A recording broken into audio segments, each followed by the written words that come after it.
در حقیقت مسیح نے صلیب پر اپنی جان دے کر ان کے لیے دروازہ کھولا۔ اس نے کہا، اے باپ انہیں معاف کر کیونکہ یہ نہیں جانتے کہ کیا کرتے ہیں۔ اور پھر پطرس نے اعمال 3:17 میں فرمایا، اور اب اے بھائیو، میں جانتا ہوں کہ تم نے یہ کام نادانی سے کیا اور ایسے ہی تمہارے سرداروں نے بھی، پس توبہ کرو۔ اور رجوع لاؤ۔ پطرس اور ہوسیہ نے ایک ہی بات کی اور اب تک اپنی نادانی میں وہ رجوع نہ لائے، اور میں یہ بھی کہوں گا وہ رجوع نہ لائے، اور اب ایک بڑی مصیبت ان کی منتظر ہے۔ یہ رجوع لے آنے کی درخواست ہے۔ لکھا ہے وہ 2 روز کے بعد ہم کو حیات تازہ بخشے گا اور تیسرے روز اٹھا کھڑا کرے گا اور ہم اس کے حضور زندگی بسر کریں گے۔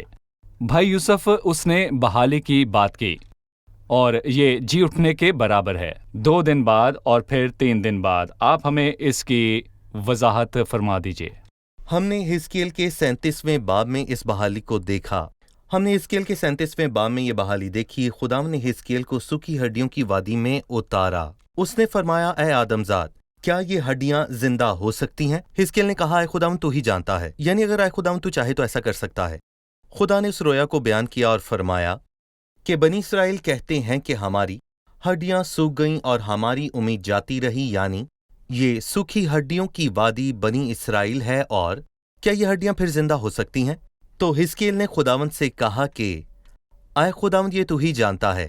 تو خداوند نے اس سے کہا کہ نبوت کر، اور وہ زندہ ہو کر ایک نہایت بڑا لشکر بنی۔ اور اسی طرح ہوسیہ کے 6 باب میں فرمایا، وہ 2 روز کے بعد ہم کو حیات تازہ بخشے گا۔ اور اگر اس آیت کو 3 باب کی تعلیم سے جوڑیں تو لکھا ہے کہ کیونکہ بنی اسرائیل بہت دنوں تک بادشاہ اور حاکم اور قربانی اور ترافیم کے بغیر رہیں گے، اور یہاں اس نے بہت دنوں کو ہی در حقیقت 2 دن لکھا ہے، اور ہم اس کو 2 طرح سے سمجھ سکتے ہیں اور میں ناظرین کو سمجھاؤں گا۔ پہلے، خدا کے نزدیک 1 دن 1000 سالوں کے برابر ہے، سو 2 دن 2000 سال بنے، اور تیسرے روز اٹھا کھڑا کرے گا اور ہم اس کے حضور زندگی بسر کریں گے، جو کہ 1000 سالہ بادشاہی ہے، اور اسی لیے تیسرا دن 1000 سال ہے۔ سو یہ حیرت کی بات نہیں ہے کہ 2 دن 2000 سال ہے، اور کچھ لوگوں کو یہ بات اچھی نہیں لگتی۔ وہ کہتے ہیں کہ ہم اس کو ایسے مخصوص نہ کریں کیونکہ خداوند نے اس کو یوں بیان نہیں کیا ہے، اور کچھ کہتے ہیں ہم اس عرصہ کو کچھ اور بیان نہیں کرتے۔ یہ 2 دن بیان نہیں ہوئے، جیسے کہ وہ کہنا چاہتا ہے کہ یہ 2 مختلف دور ہیں، اور پھر وہ کہتا ہے وہ 2 روز کے بعد ہمیں حیات تازہ بخشے گا۔ یہ طویل عرصہ ہے اور فضل کے 2000 سال، اور پھر اس کے بعد خدا کے غضب و قہر کے 7 سال ہیں، اور یہ مختلف دور ہیں۔ یہ 2 مختلف دور ہیں، فضل کا دن اور نجات کا دن، جو مسیح کے جی اٹھنے اور آسمان پر جانے کے بعد شروع ہوا، اور پھر روح القدس نازل ہوا جو نجات کی خوشخبری ہے۔ اور اس کی خاص بات ہے خدا کا فضل، کیونکہ جو کوئی خدا کا نام لے گا نجات پائے گا۔ اور پھر خدا کے قہر کا دن ہے، وہ 2 روز کے بعد ہم کو حیات تازہ بخشے گا، اور پھر تیسرے روز ہم کو اٹھا کھڑا کرے گا اور ہم اس کے حضور زندگی بسر کریں گے۔ اور ہوسیہ کے 14ویں باب میں ہم اس کو واضح طور پر دیکھیں گے۔ ٹھیک ہے، لوگوں کے جمع ہونے کے 2 مرحلوں کو بیان کیا گیا ہے۔ پہلا مرحلہ جو ہے، یہ لوگ بغیر توبہ کیے اکٹھا ہوں گے، جیسے ابھی۔ اس کے بعد وہ مسیح کا اقرار کریں گے، اور پھر مسیح کا اقرار کرنے کے بعد بحال ہوں گے۔ وہ 2 دن جب ان کی ہڈیاں سوکھی ہوں گی تو ان کی بحالی نہیں ہوگی۔ بالکل۔ ان کے اندر سانس بھی موجود نہ تھا، اور آج بھی ان کی یہی حالت ہے۔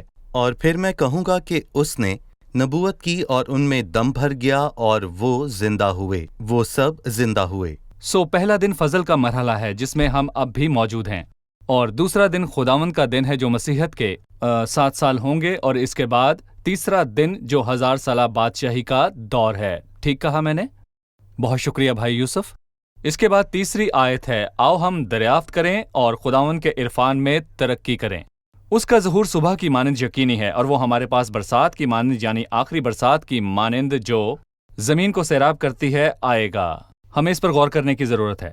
اس کا ظہور صبح کی مانند یقینی ہے، اور وہ ہمارے پاس برسات کی مانند آئے گا۔ اس کا کیا مطلب ہے؟ میں پچھلی آیات کا حوالہ دوں گا، آؤ ہم دریافت کریں اور خداوند کے عرفان میں ترقی کریں۔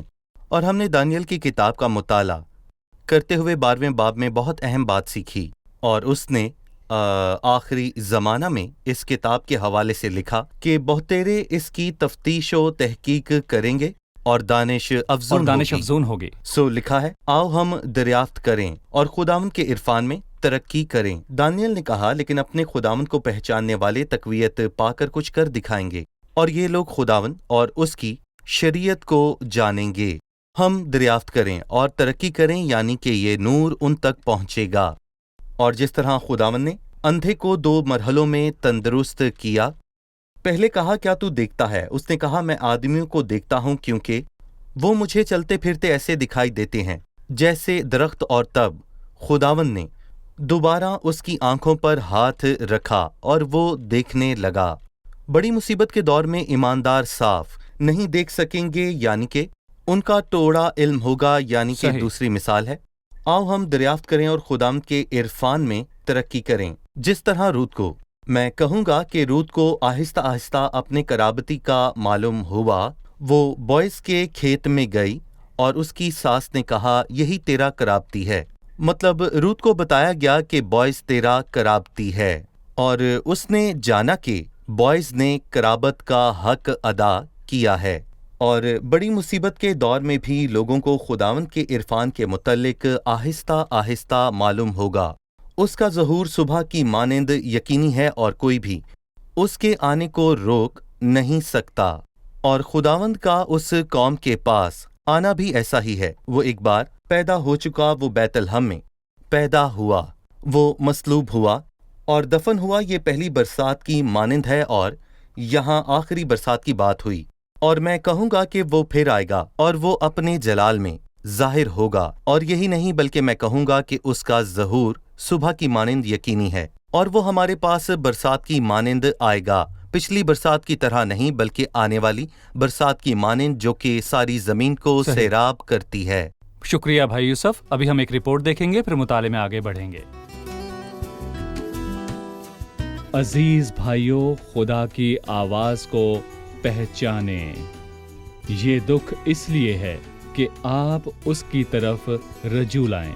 جیسے درد ہونے پر آپ ڈاکٹر کے پاس جاتے ہیں تاکہ بیماری جان سکیں، خدا بھی ایسا ہی کرتا ہے۔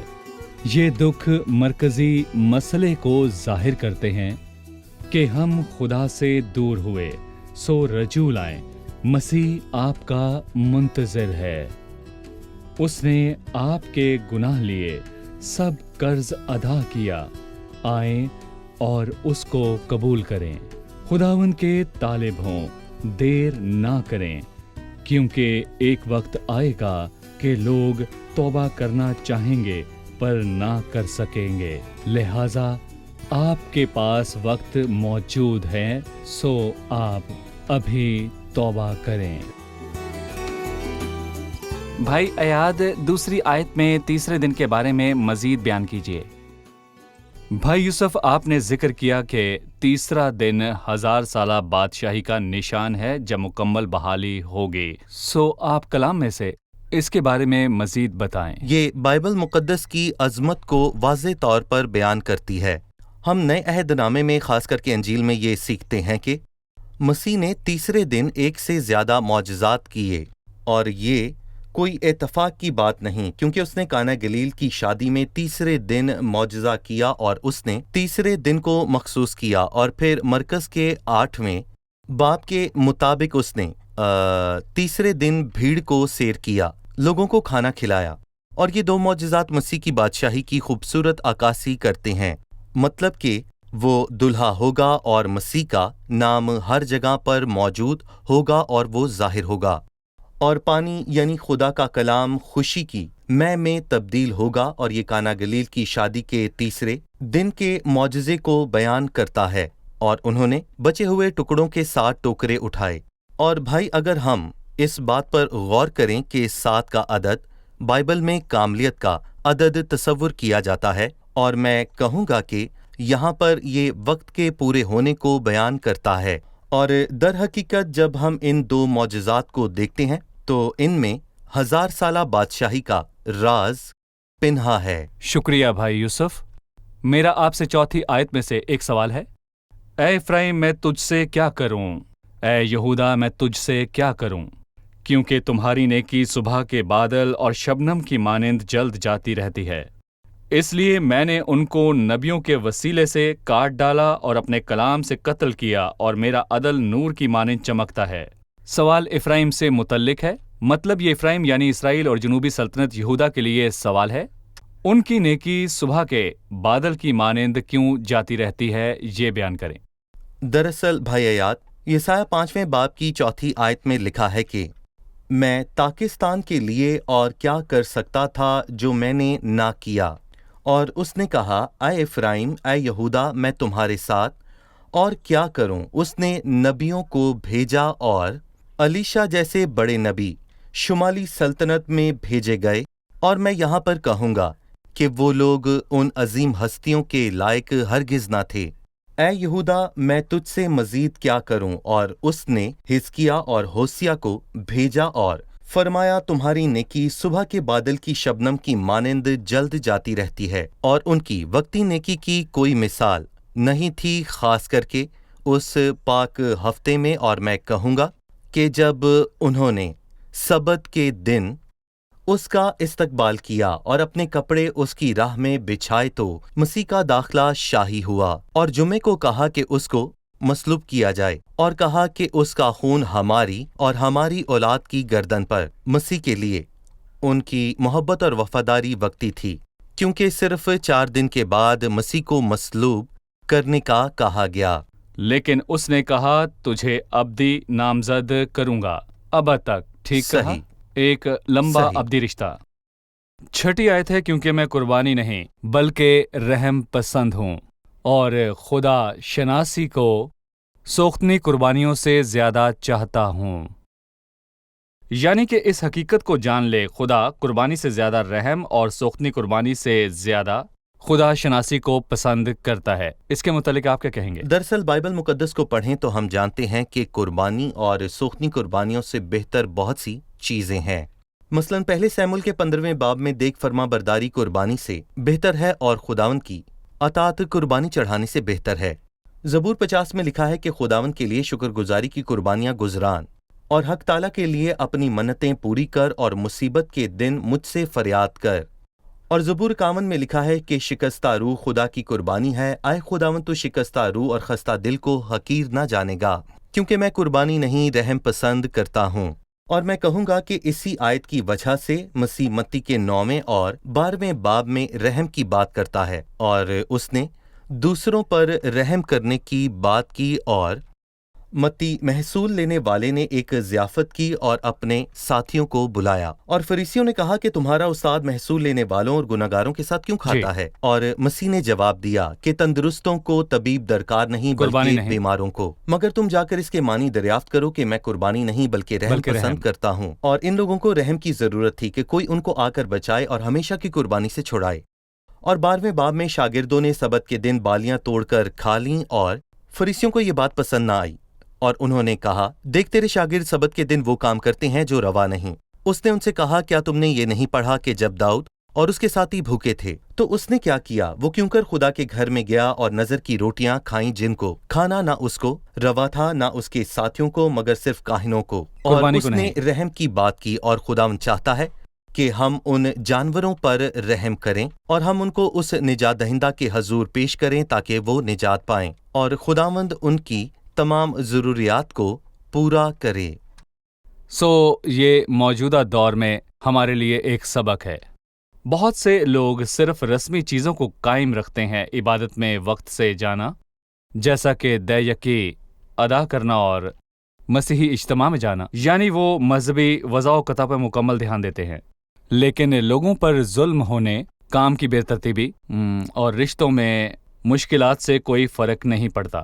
بھائی یوسف، یہ سیکھنے کی ضرورت ہے۔ کلام میں یہ کہیں نہیں لکھا کہ نیک کاموں سے برے کاموں کا کفارہ ہو جاتا ہے۔ مسیح نے فرمایا تو وہیں قربان گاہ کے آگے اپنی نظر چھوڑ دے اور جا کر پہلے اپنے بھائی سے ملاپ کر، مطلب پہلے بھائی کو منا۔ ایسا نہیں ہے کہ خداوند ان کو دیکھنا نہیں چاہتا، بلکہ خداوند یہ چاہتا ہے کہ جب آپ کا بھائی آپ سے ناراض ہے تو یہ قابل قبول نہیں، جا کر اسے ملاپ کر تب آ کر قربانی چڑھا۔ اس کے معنی ہے کہ پہلے رحم کر اور پھر آ کر اپنی قربانی چڑھا اور خداوند اس کو قبول کرے گا۔ جی شکریہ۔ پھر وہ 7ویں آیت میں کہتا ہے، لیکن وہ عہد شکن آدمیوں کی مانند ہیں، انہوں نے وہاں مجھ سے بے وفائی کی ہے، جلاد بدکاری کی بستی ہے، وہ خون آلودہ ہے۔ جس طرح راہزنوں کے غول کسی آدمی کی گھات میں بیٹھتے ہیں، اسی طرح کاہنوں کے گروہ سکم کی راہ میں قتل کرتی ہے۔ ہاں، انہوں نے بدکاری کی ہے۔ میں نے اسرائیل کے گھرانے میں ایک ہولناک چیز دیکھی ہے۔ افرائیم میں بدکاری پائی جاتی ہے اور اسرائیل نجس ہو گیا۔ اے یہودا، تیرے لیے بھی کٹائی کا وقت مقرر ہے، جب میں اپنے لوگوں کو اسیری سے واپس لاؤں گا۔ انہوں نے آدمیوں کی طرح عہد شکنی کیسے کی؟ جلاد تو بلسان کی جگہ تھی، پھر وہ بدکاروں کی بستی اور خون آلودہ کیسے ہوئی، ہمیں یہ بتائیے۔ آدم اور بنی اسرائیل میں بہت مماثلت موجود ہے، لیکن اس نے کہا کہ وہ عہد شکن آدمیوں کی مانند ہیں۔ خدا نے آدم کو باغ عدن میں رکھا اور لوگوں کو اس جلالی ملک میں رکھا جہاں دودھ اور شہد کی ندیاں بہتی تھیں۔ خدا نے آدم کو سب مخلوقات پر اختیار بخشا، اور خدا نے اس کو دم نہیں بلکہ اس کو سر بنایا، اور خدا نے آدم کو حکم دیا پر لوگوں کو شریعت دی، اور پھر آدم ناکام ہوا اور بالکل اسی طرح لوگ بھی ناکام ہو گئے، اور آدم نے خدا کی بات نہ مان کر سانپ کی بات مانی، اور ان لوگوں نے خدا کی نہیں بتوں کی پرستش کی، اور آدم باغ عدن سے نکالا گیا، اور پھر اس کے بعد لوگوں کو بھی اس ملک سے نکالا گیا، بلکہ اب وہ اس ملک سے نکالے گئے جا چکے تھے۔ جی ٹھیک ہے، آئیے مہمانوں سے ایک اور سوال لیں۔ 5ویں آیت سے سوال ہے، لکھا ہے، اس لیے میں نے ان کو نبیوں کے وسیلہ سے کاٹ ڈالا اور اپنے کلام سے قتل کیا ہے، اور میرا عدل نور کی مانند چمکتا ہے۔ نبیوں تو لوگوں کے لیے برکت کا باعث ہوتے ہیں، نہ کہ ان کو کاٹ ڈالنے کو۔ خداوند کا کلام ان کو کس طرح کاٹتا ہے؟ یہ عدالت تو تاریک ہونی چاہیے، پھر یہ عدل نور کی مانند کیوں چمکتا ہے؟ کیا کہیں گے بھائی یوسف؟ جی، اور اپنے کلام سے قتل کیا ہے۔ خدا کا کلام آدمیوں کو بحال کرتا ہے، جو نہ ہو وہ کاٹ ڈالا جاتا ہے۔ یوحنا 12:48 میں لکھا ہے، جو مجھے نہیں مانتا اور میری باتوں کو قبول نہیں کرتا، اس کا ایک مجرم ٹھہرانے والا ہے، یعنی جو کلام میں نے کیا ہے آخری دن وہی اسے مجرم ٹھہرائے گا۔ اور مکاشفہ 2 باب کی 16ویں آیت میں لکھا ہے، پس توبہ کر، نہیں تو میں تیرے پاس جلد آ کر اپنے منہ کی تلوار سے ان کے ساتھ لڑوں گا۔ خدا کا کلام ہی قاضی ہے، عادل ہے۔ اس نے یہاں فرمایا، اس لیے میں نے ان کو نبیوں کے وسیلے سے کاٹ ڈالا اور اپنے کلام سے قتل کیا۔ نبی تسلی کا اور آنے والی عدالت کا پیغام دے سکتے ہیں، کیونکہ لوگ تسلی کے پیغام سے مستفید نہ ہوئے، اور اسی لیے خدا نے عدالت کا پیغام بھیجا۔ عظیم نبی کو یاد کریں جس کے لیے مسیح نے کہا، یوحنا بپتسمہ دینے والے سے بڑا کوئی نہیں ہوا، اس کا پیغام تسلی کا تھا یا عدالت کا؟ یوحنا نے فرمایا کہ اے سانپ کے بچوں، تم کو کس نے جتا دیا کہ آنے والے غضب سے بھاگو؟ پس توبہ کے موافق پھل لاؤ۔ جو درخت اچھا پھل نہیں لاتا وہ کاٹا اور آگ میں ڈالا جاتا ہے۔ اسی لیے نبیوں نے سلامتی کا نہیں بلکہ عدالت کا پیغام دیا، جسے ہم ہوسیہ کی کتاب میں واضح طور پر دیکھتے ہیں۔ اور میرا عدل نور کی مانند چمکتا ہے، یعنی کہ اس سے بچنے کا کوئی ذریعہ نہیں ہے۔ یہ صاف اور واضح ہے۔ جی، یہ صاف اور واضح ہے، نور میں کی بالکل مانند واضح ہے۔ چمکتا ہے۔ کیا کوئی سورج کو طلوع ہونے سے روک سکتا ہے؟ اس کی روشنی چمکتی ہے، اور اس کی رفتار 1,06,000 میل فی سیکنڈ ہوتی ہے۔ شکریہ بھائی یوسف، ہم پروگرام کے اختتام پر ہیں، اب ہم مہمانوں سے ان کی رائے جانیں گے۔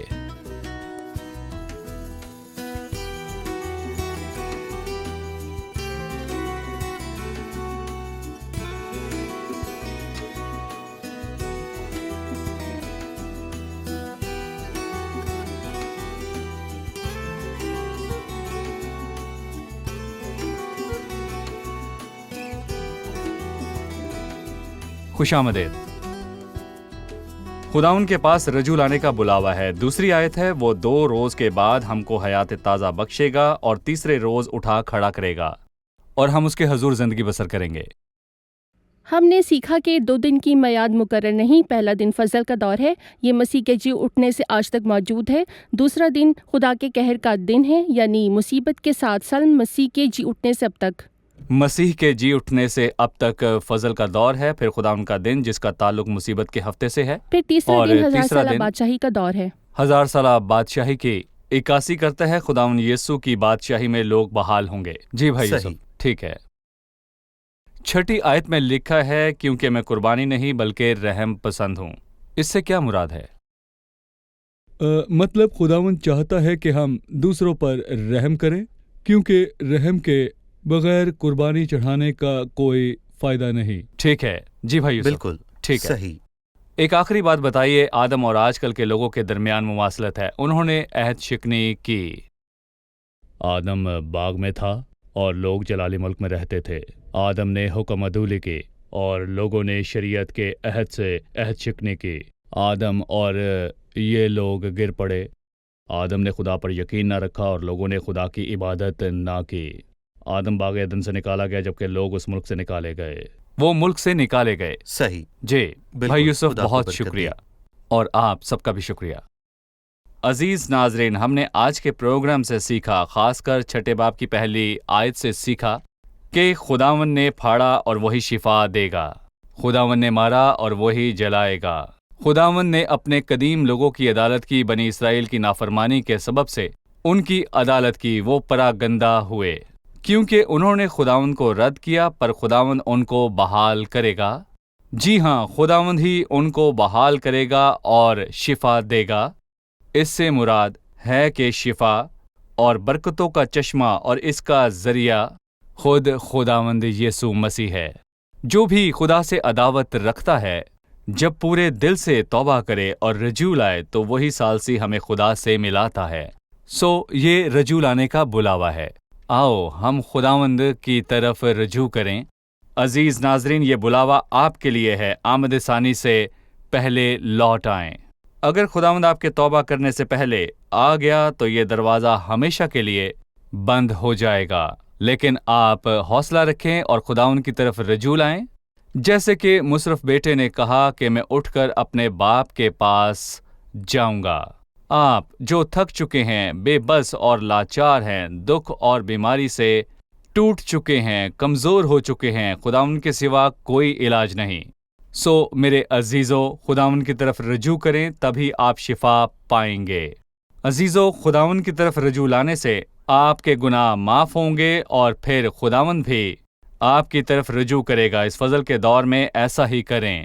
ایسا نہ ہو کہ کہیں دیر ہو جائے. اگلی قسط میں آپ سے پھر ملاقات ہوگی. خداوند آپ سب کو برکت دے.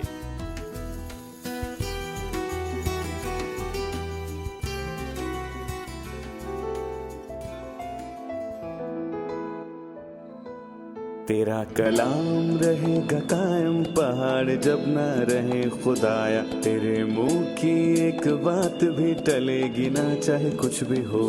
تیری مانند یہ ہے زندہ، سونے سے بھی قیمتی.